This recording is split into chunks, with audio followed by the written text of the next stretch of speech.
Welcome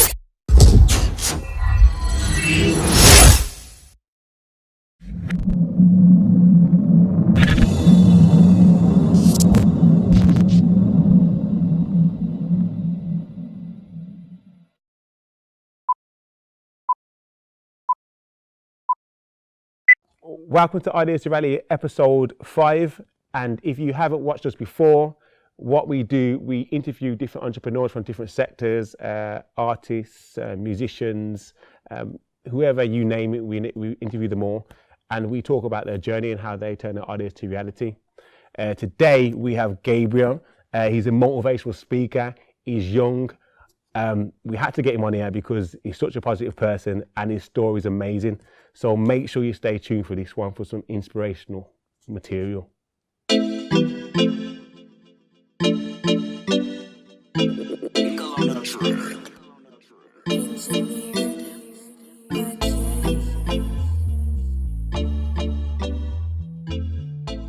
Welcome to Ideas to Reality, episode 5. And today I've got Gabriel Mevere. Correct. Is that correct? Yeah, Gabriel Mevere. Gabriel Mevere. Yeah, thanks for coming. I've been waiting for you to come here. Yeah.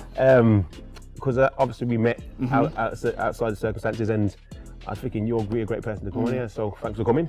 Thank you for having me. Yeah. So first of all, tell us about yourself and tell us a bit about what you do. Tell us a bit about yourself. Well, I'm a young motivational speaker.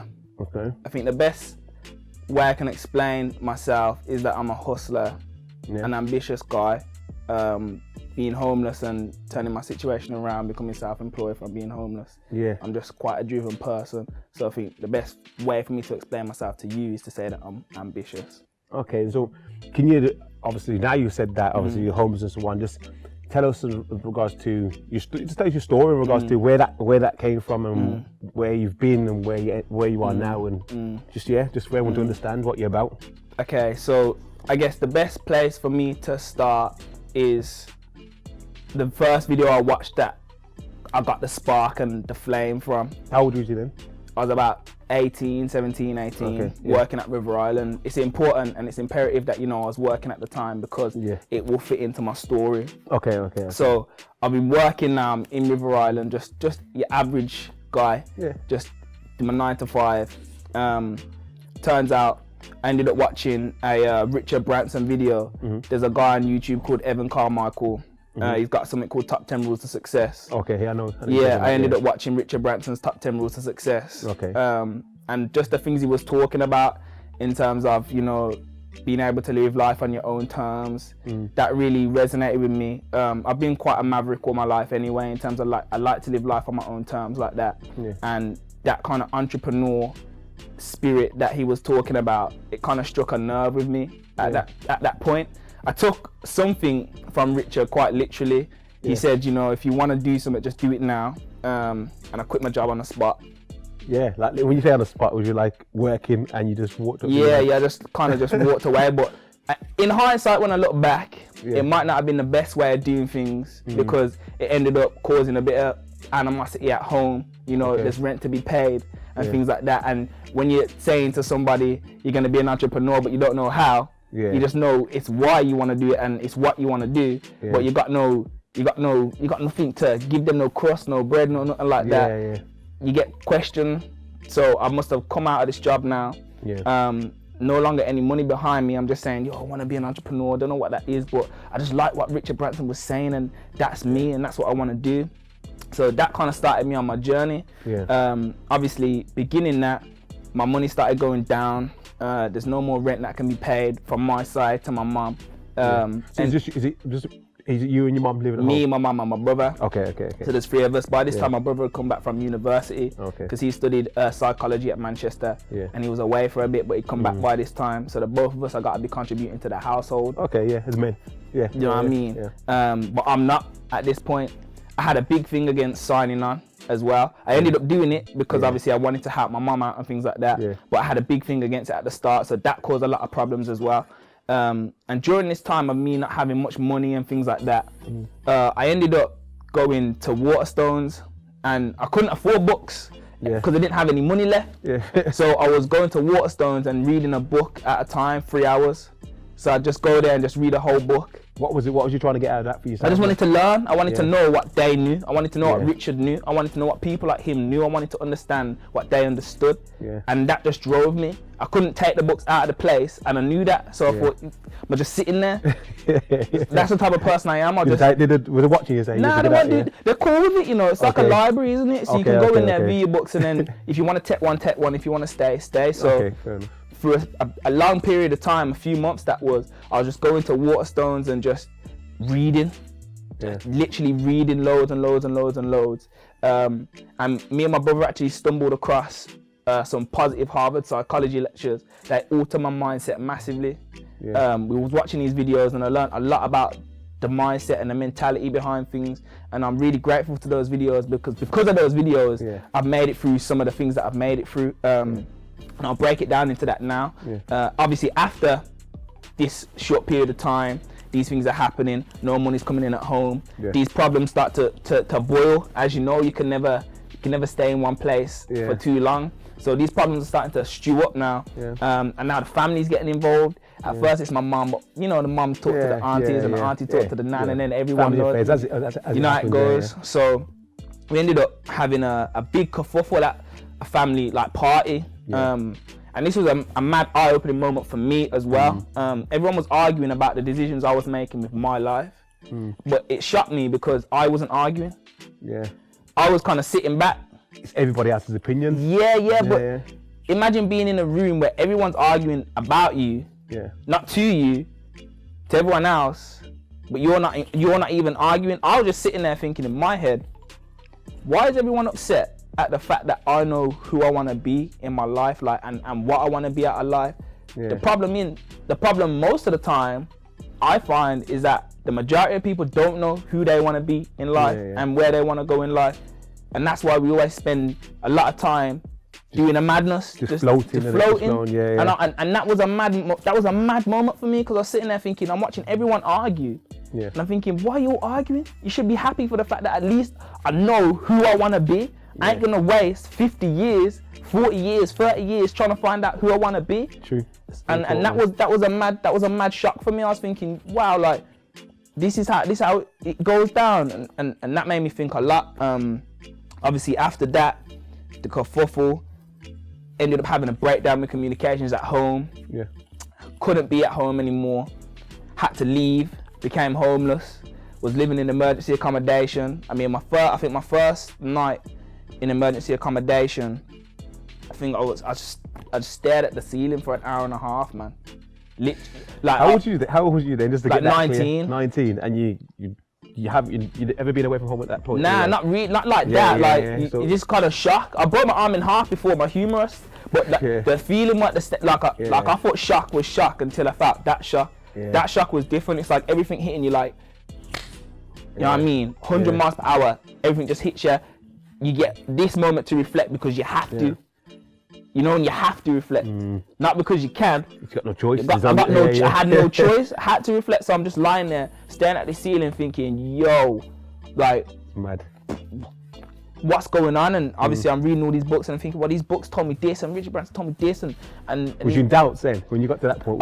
I think everyone has their doubts and things like that. I'm lucky because I had a girl that was supporting me so much and holding it down for me and, you know, helping me through my situation so much. I'm always grateful for her for that, having that support system. And my brother always saying, you know, Gabriel, come on, you can do it. But at the end of the day, I think what you need to realize is that it's only you who's on this journey. Do you know what I'm saying? It's only you who's feeling what's going on. It don't matter who's around you or what's around you. They're not living your life. You're the one who's living it. So that's the maddest feeling. It's like, okay, I'm getting all this happen. I'm grateful. I'm so happy to have this happen. You know what I'm saying? Because without it, I'd be one further step back. But yo, I'm living this, man. This is real. This is I'm actually living this, staring at this ceiling. I never thought my life would be like this. All I wanted to do was just be this type of person. And in that sense, I got a little doubts like that because I thought, well, what's going on, man? I thought once you knew who you wanted to be, you weren't gonna hit no brick walls like this, but it comes with it. So after living in emergency accommodation for a while, I ended up moving into the YMCA. That's where I am now. Okay. But the YMCA was kind of like a saving grace for me, because it allowed me to have a sturdy foundation to build upon the skills that I'd acquired. So for example, a few months after living in the YMCA, I became the resident rep. Okay. That allowed me to showcase my leadership skills and bring in certain things. So I'd reach out. Was that work? Was that actually work? Yeah, it was not paid. Yeah. Okay, not paid. Nah, but I moved on to getting into self-employment through being in there, through linking up with a company, Gordon Frank's Training, where I run workshops there. I run a goal setting and conscious thinking pattern workshop with that company. But before that, I wasn't getting paid at that point. So I was in here, like, you know, flipping, doing all these things. You gotta take the bull by the horns. At first I was a bit skeptical. I didn't really want to be the police, you know what I'm saying? Resident rep, I thought, yo, I'm gonna be policing people that are in here, like kind of like knocking on people's doors.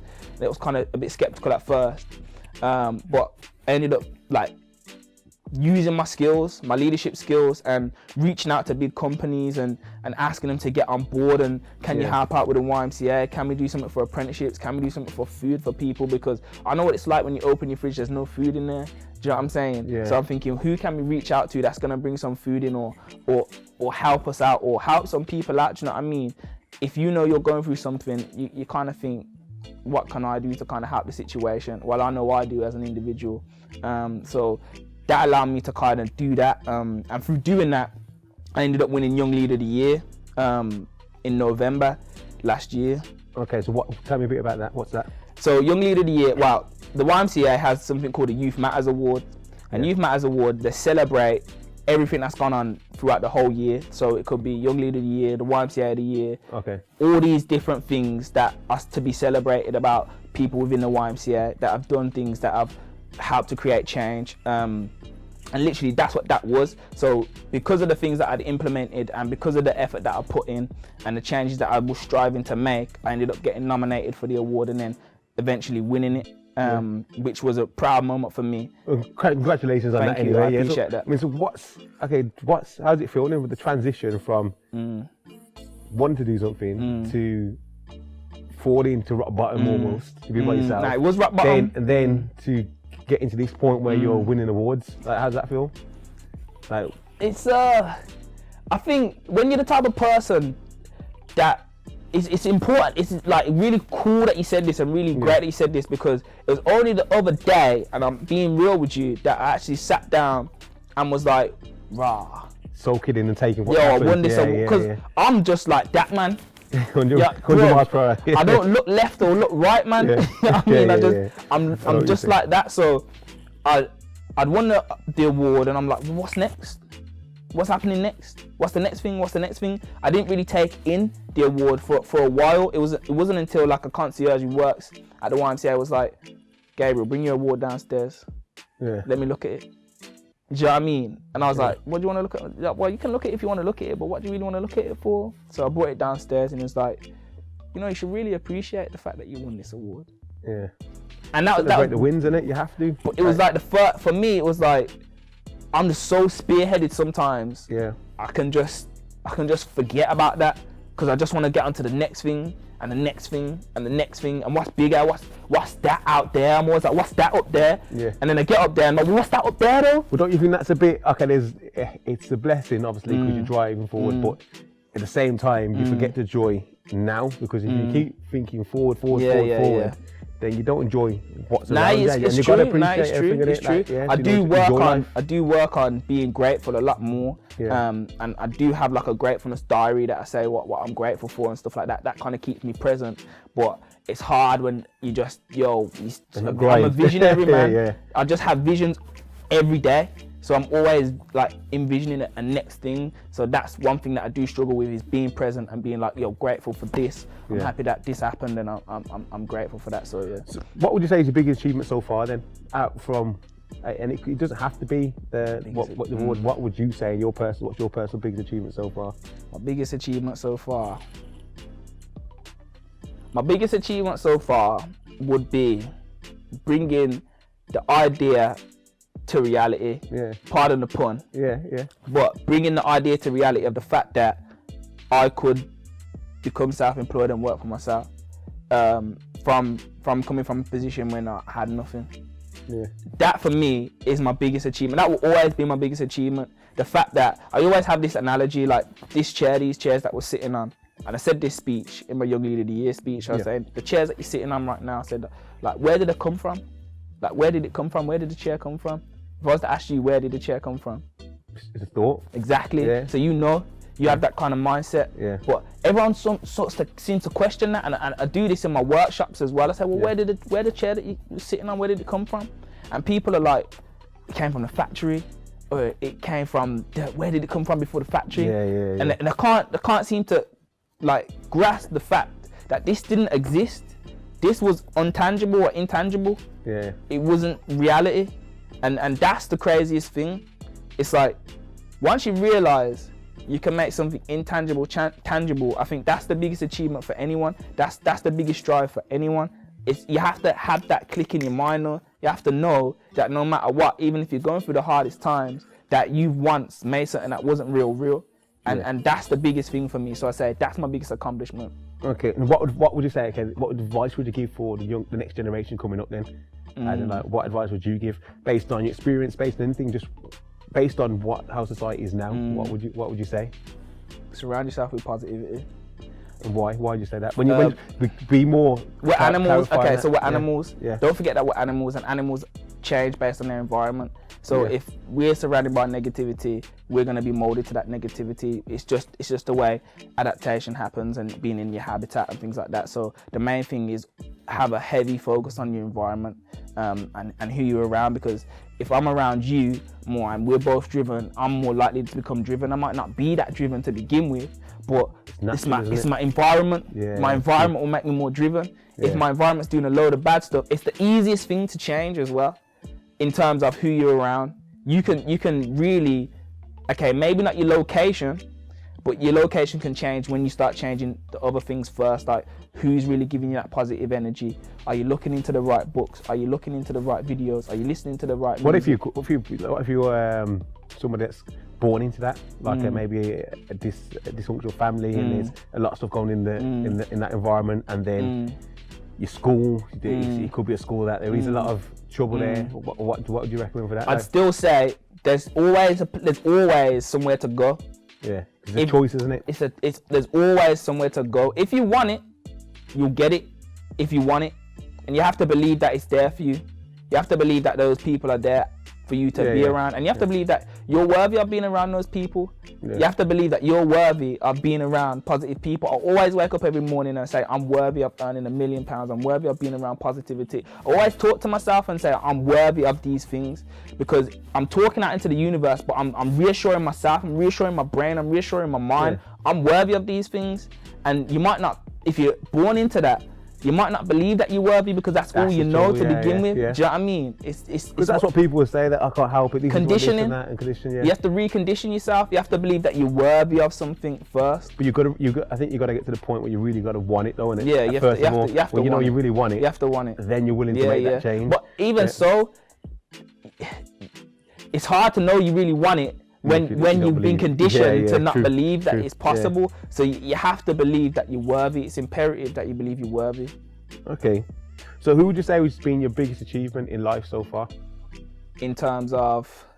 Biggest inspiration. Biggest inspiration so far. Well, I talk about Richard Branson a lot. Yeah. In terms of, he was the one that, the video that I saw that sparked a flame inside me to want to become an entrepreneur. But I'd say my biggest inspiration so far, man, they're always changing, because I'm always diving into a lot of books, but I really like James Dyson. Okay. Yeah, man. And is that the Dyson vacuum? Okay, his autobiography really inspired me. I haven't read that myself. Yeah, it's really inspiring, man. Just the type of character, the type of person he is. Yeah. I've heard his story. I've heard how what he did to get to where he is. His character, man. I just like the way that he spoke about how he brought about the Dyson vacuum. Is it because you see things in him that you see in yourself, would you say? Possibly. Yeah. It's that I like real people. Yeah. I'm not saying anyone isn't real or nothing like that, but James Dyson just seems like the type, through his autobiography anyway, he seemed like the type of person that I resonate with a lot more. Just the way he was saying things about don't change who you are as a person to make your idea come to life and always believe in your inventions and things like that. Just that type of mindset and that type of character, to me, it inspired me a lot. So I'd say James Dyson was a big inspiration for me. Okay, so going down to it, what do you think of the Ideas to Reality project for students? I mean, what's your thoughts of it? I feel that it's gonna be, well, we've spoken about this, I feel that it's gonna be really positive for them. It's always good to spark the mind, and I think that changing the culture, which is something I've been really focused on doing at the moment, changing the culture is really important, and to believe that you can change the culture, that's the first step. And that's imperative. It's about, everyone's always like, oh, with the new thing, skeptical, I don't really know about that, a bit shady. But once the culture becomes ingrained in our society, it's not questioned anymore. But we have to be trailblazers, and we have to be the type of people that will be like, you know what, now we can change the culture, you know, and we can change the culture to be positive. No one said we can't change the culture to be positive. Who said that? Who said that we couldn't do that? No one said that we couldn't do that. Exactly. So that's what I really like about the Ideas to Reality project, the ambition and the drive to want to change the culture for the positive. So yeah, man, I love that. Okay. So what's next for you? And coming towards it, what's next for you? Next for me? Yeah. Or what's happening? What's been happening now, and what's next? Up to date. Keep it up to date. Whatever you. Well, in relation to changing the culture, one of the things that I'm getting on board with now is I'm aiming to change the culture within the YMCA, YMCA Birmingham, where I am directly, and hopefully we can branch it out after that. But I feel that there's an issue in terms of employment after like living in your accommodation. So it's like employment, it's like accommodation, and then okay, so where'd you go after you got your accommodation and your support? It's like some people may not be leaving with a job, and then it's a cycle. It's this repeated cycle. It's something that I've noticed. So I've managed to reach out and speak with a company at the moment. We're in talks about organising something that may allow individuals to come along to a special day, special event, and after that event, they will be guaranteed like a job interview. And for me, that's like what we need. It's like, it's a fun day where it's nothing too strenuous, or it's not gonna be like this regimented. It's gonna be a nice, relaxed day for employers and for candidates as well to come along and just gel and see a different side of kind of recruiting and things like that, and just accepting the individual not based on their CV, but just based on working with them through this activity and this day, and then knowing whether you want to take them on or have them in the interview and things like that. So it's just changing the culture there. That's another thing we want to make a legacy out of that. I'm aiming to have it so even after I move on, that's something that's implemented into the YMCA. So it's culture, man. I want to change the culture. I'm with you on that. That's what we're trying to do. That's what we got to do. That's what we got to do. That's what we got to do. We've got to do that. It's true. You got to be careful what you're saying. We've got to do that. We've got to change the culture. Okay, so this geezer is positive. How old are you? 21. 21. That's what I'm saying. The way you talk and the way you carry yourself, you think you're a lot older, personally, because there's not a lot of people that talk like that. So I appreciate that. That's why I wanted to get you on, because I appreciate that. People need to see that. Yeah, you need to be appreciated. So thank you. But we're going to end the actual interview with the quick fire questions that we always do. I can't tell you about these questions, so you can't really prepare for it. Go on. Yeah. Go on. Yeah, it's nothing too complicated. Don't worry. All right. Yeah. So quick answer. All right. So poetry or rap? Poetry. Fiction or non-fiction? Non-fiction. Change your life or change the world? Change the world. Instagram or face-to-face? Face-to-face. Corporate high-pay salary job or self-employed? Self-employed. Yeah, simple. Like that, man. Thanks for coming over all day. And we'll look to see. So Instagram and all your handles. Let people know. Instagram, Gabriel Imevere. Facebook, Gabriel Imevere. That's GABRIEL IMEVBORE. Find me there. Hit me up, man. All right then. So that's the end of Ideas to Reality episode 5, and we'll see you at the next one. And that's the end of episode 5. And as you just seen, the story has been amazing, man. Like, you talked about where he's coming from to where he is now to what he's doing next. Such a young person, inspirational for me, and I'm sure it's inspirational for others watching. Make sure you stay tuned for episode 6, and I'll see you soon.